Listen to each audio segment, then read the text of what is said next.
Ke kanye tan ale nin kelen ale dafara radio Jekafo studio Tcherno Amedi Cham ale togola kumaso kono la radio Jekafo la radio des grands événements ladala munye sibiri wo sibiri ni wati sira ame ɲɔgɔn sɔrɔ kumaso kono dɔgɔkun kono kibaruya minnu kɛra anw ka jamana kono jamana kɔ kan ka se k'o lase aw ma cogo min na k'aw to aw ka so sɛgɛlafiɲɛbɔ la k'aw to aw ka salon kɔnɔ walima k'aw to aw ka cakɛdaw la kunnafoni minnu n'aw mun sɔrɔ dɔgɔkun kɔnɔ ka se k'o lase aw ma cogo min na o hakilina taba radio Jekafo ɲɛmaaba karamɔgɔ Bwa Jabate fo ka taa se an ka rédacteur chef karamɔgɔ Bokar Traoré ka danaya ta ka da anw kan an ka se k'o baara lase aw ma an b'o kɛnɛ kan bi sɔgɔma in na tuguni an bɛ sibiri la min ye juillet kalo tile 11 san 2026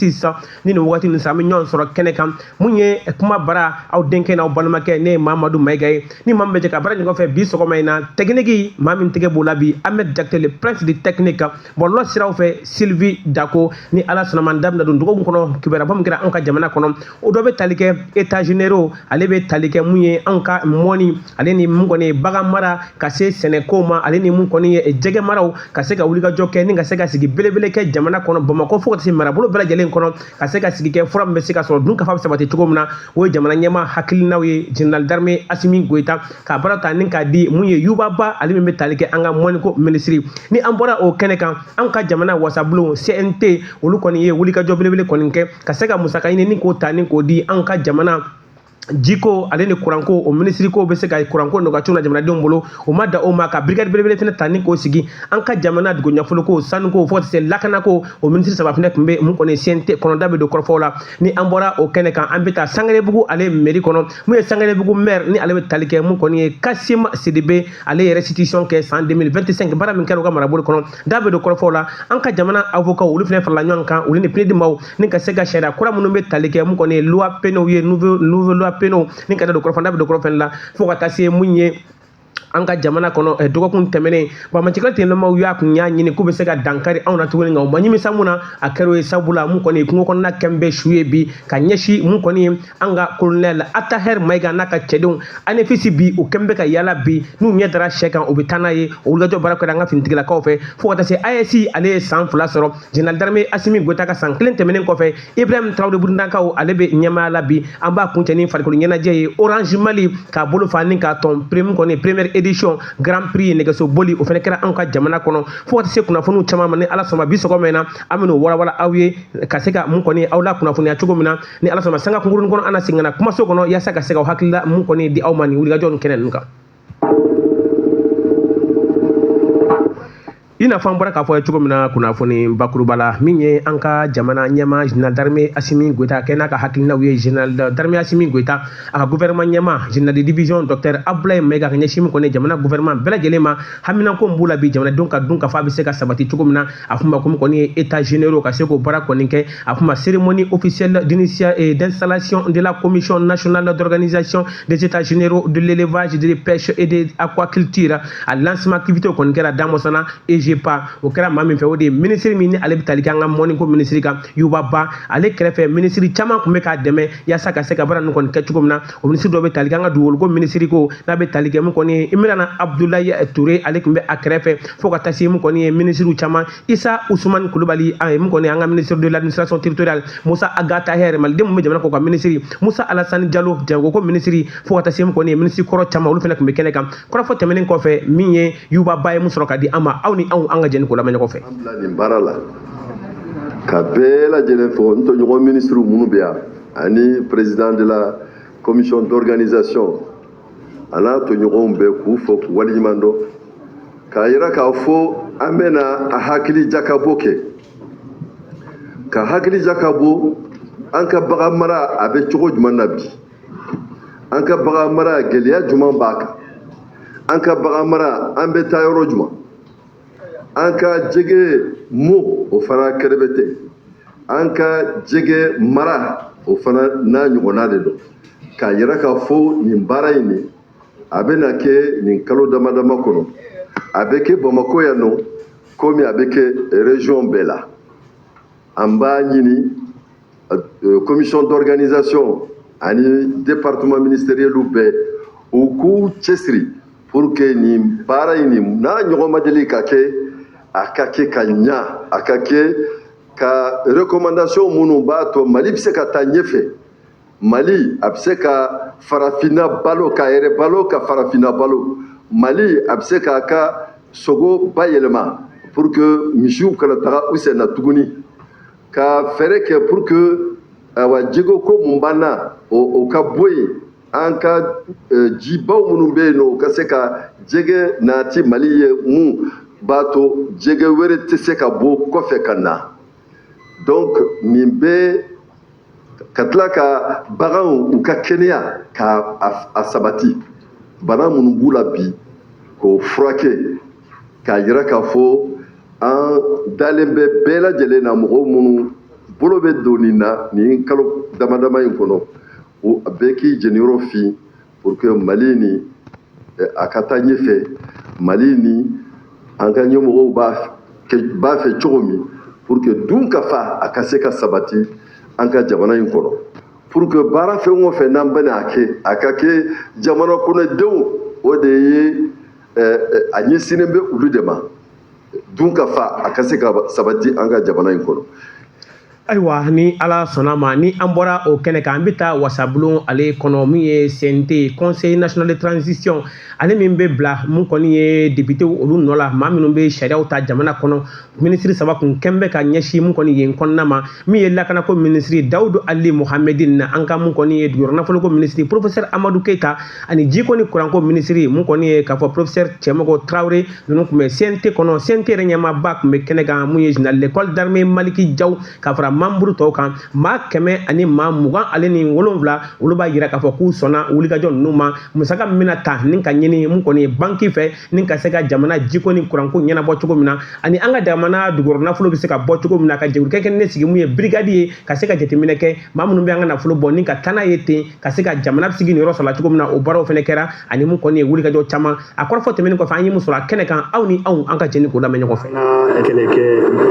denw n'an ka baara anw yɛrɛ ka baara n'o ye défense de sécurité o loi min bɛ yan a loi in bɛ yan a san 22 de filɛ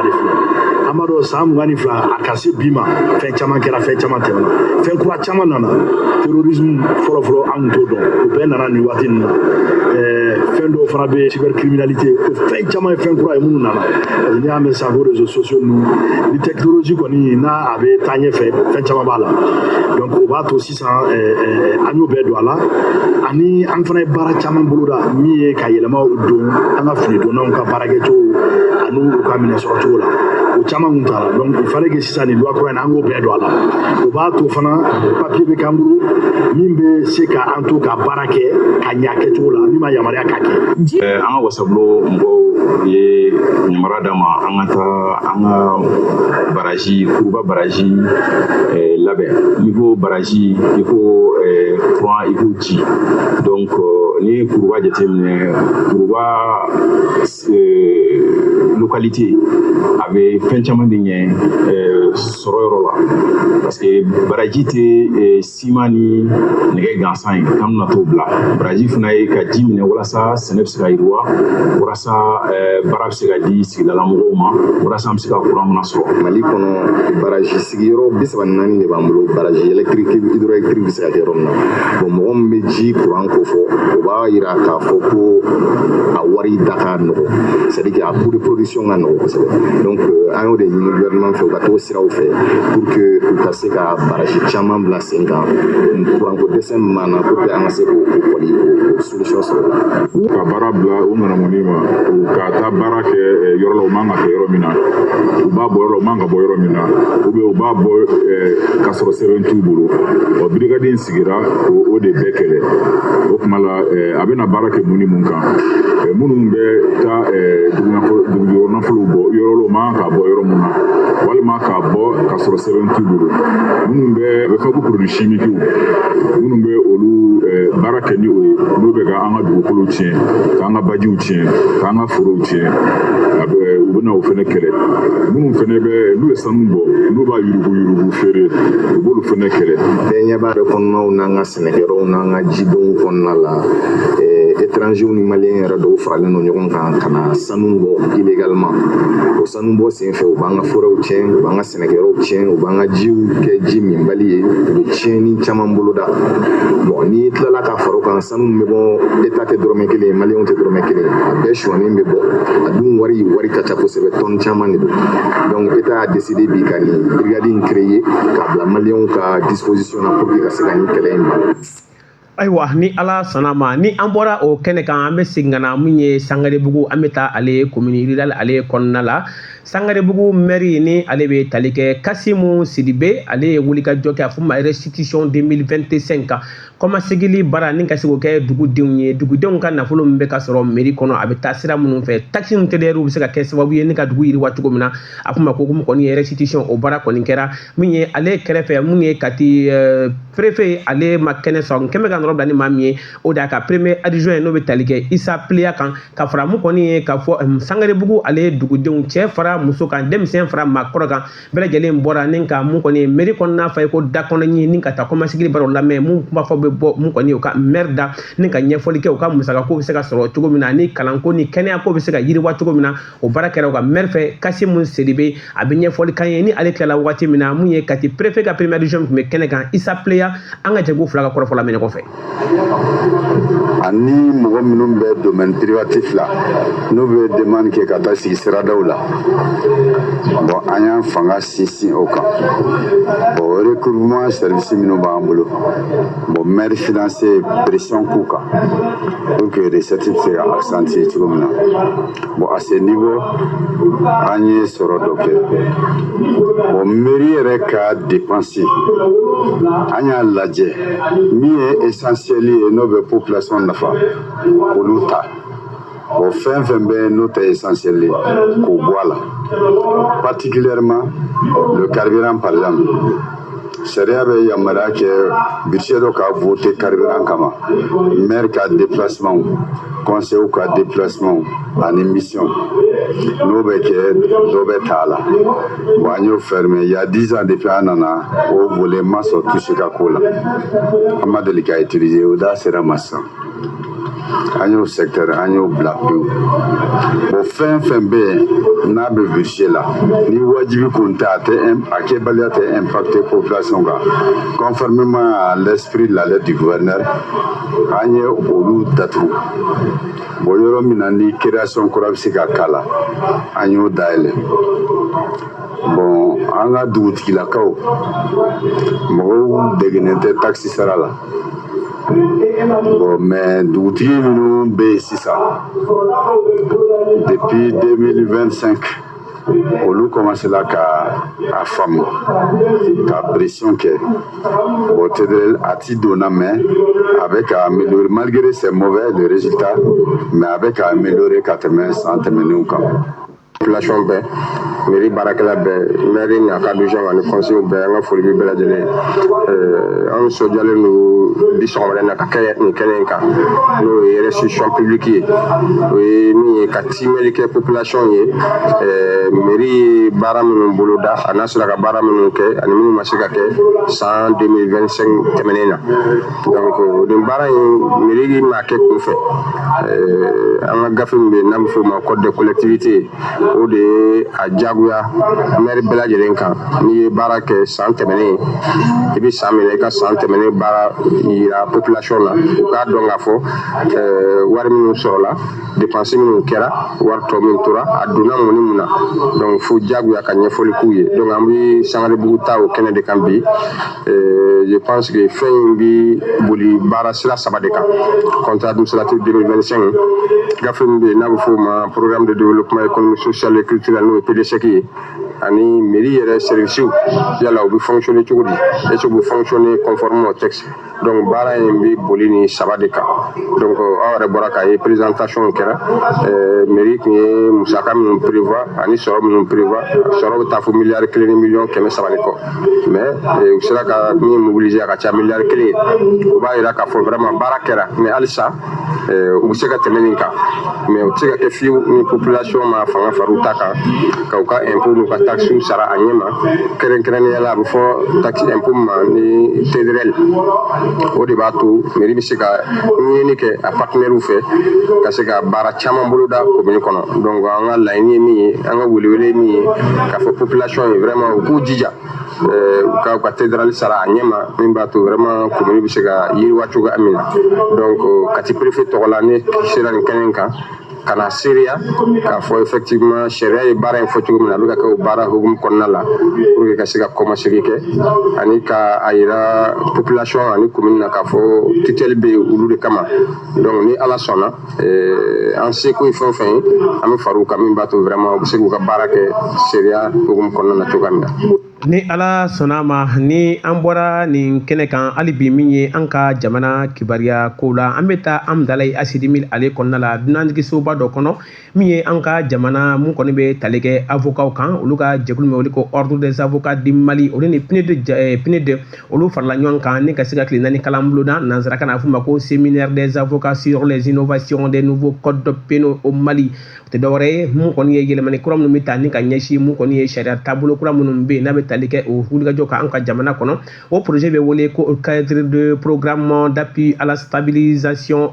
du Mali à travers le renforcement de l'état de droit dans mon sɔnna mun kɔni ye PROSMED de ye a baaraw kɛra an ka jamana kɔnɔ a tile 4 kɔnɔna la mun ye jamana avocat tun bɛ kɛnɛ kan fo ka taa se mun kɔni ye u n'u ka maakɔrɔw fo ka taa se bâtonniers ma kɔrɔfɔ tɛmɛnen kɔfɛ an ye mun sɔrɔ a kɛnɛ kan mun ye Sulemani Sumuntera an ka jɛni ko lamɛn kɔfɛ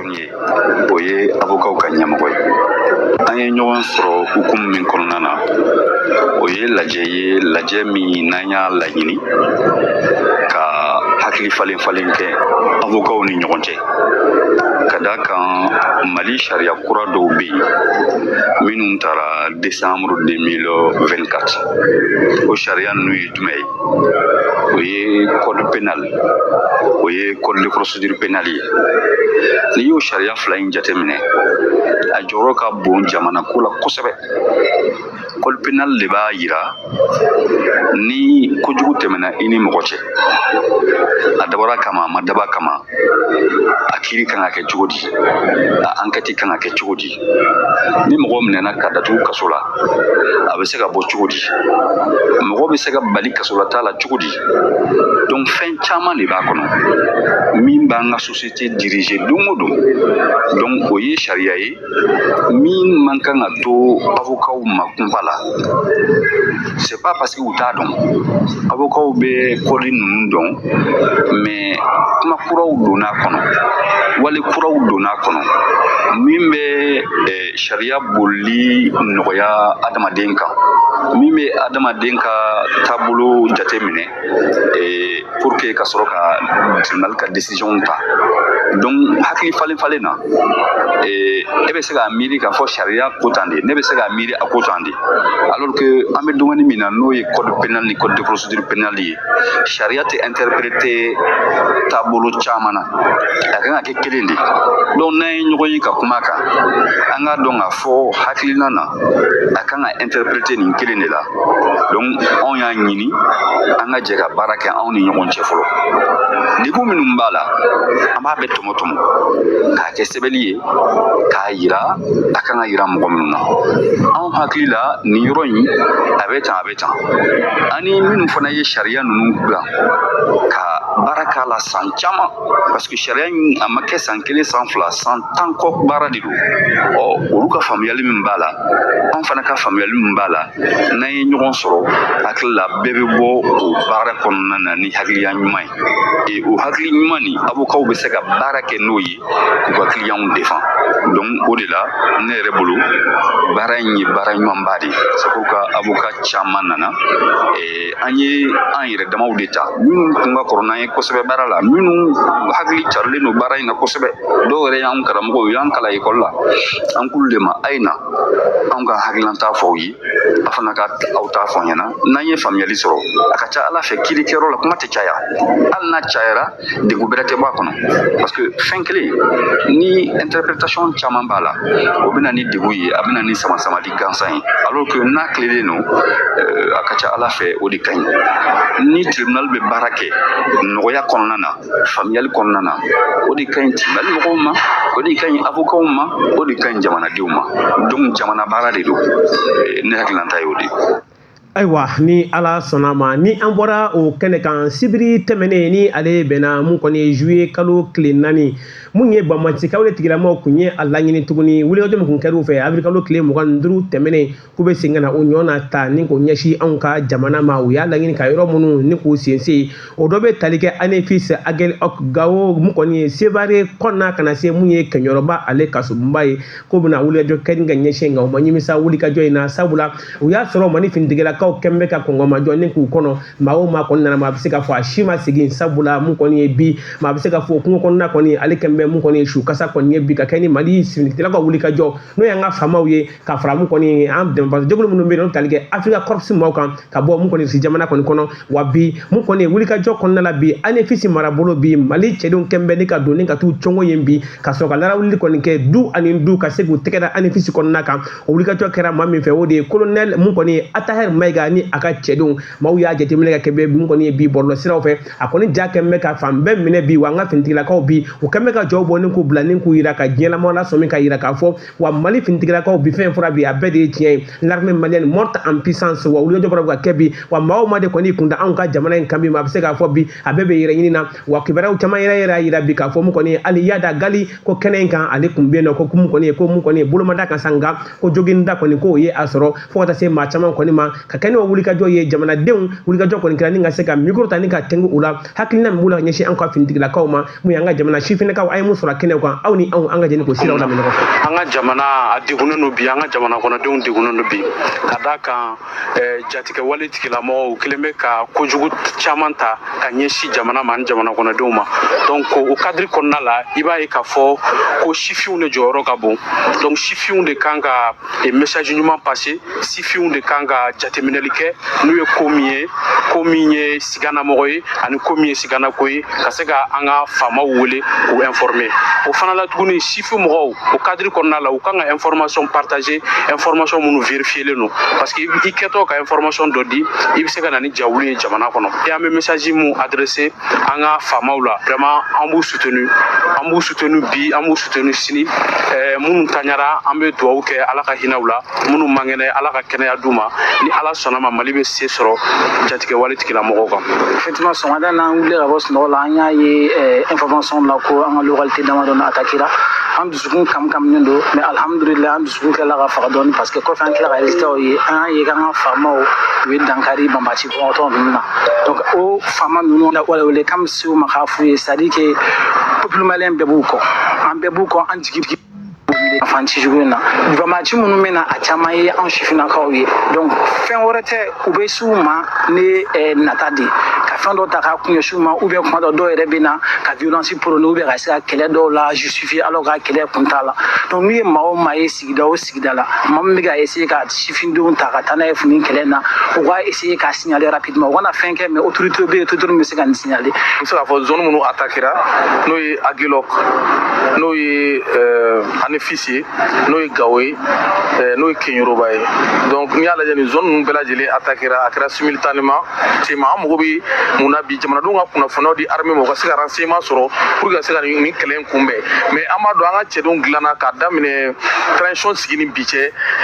an b'a fɔ dɔ ma deli ka kɛ mali armée ko la mais transition na ni bi cɛ u bɛ ka kanw dilan cogo min na u bɛ ka cɛdenw dilan cogo u bɛ ka renforcement minnu kɛ bi an bɛ se k'a fɔ espoir bɛ yen